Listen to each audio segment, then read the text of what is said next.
மயிலாடுதுறை அருகே உள்ள ஆலவெளி கிராமத்தைச் சேர்ந்தவர் புருஷோத்தம்மன், வயது 27. இவர் நேற்று இரவு 7:30 மணியளவில் சீர்காழிக்கு பைக்கில் புறப்பட்டார்.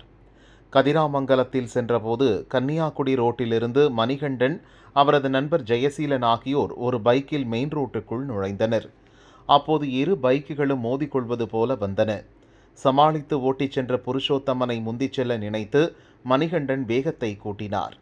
புருஷோத்தமன் பைக்கை மணிகண்டன் முந்த முயன்றபோது எதிரே சீர்காழியிலிருந்து மயிலாடுதுறைக்கு செல்லும் பஸ் வேகமாக வந்து கொண்டிருந்தது.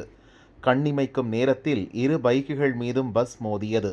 இந்த விபத்தில் மணிகண்டன், ஜெயசீலன், புருஷோத்தமன் மூவரும் பலத்த காயமடைந்து சம்பவ இடத்திலேயே பரிதாபமாக இறந்தனர்.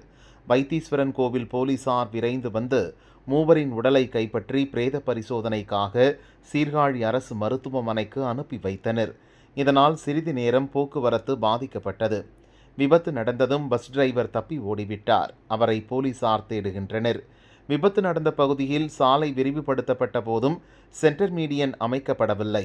இதனால் அடிக்கடி விபத்து நடப்பதாக கதிராமங்கலம் மற்றும் சுற்றுவட்டார மக்கள் கூறினர்.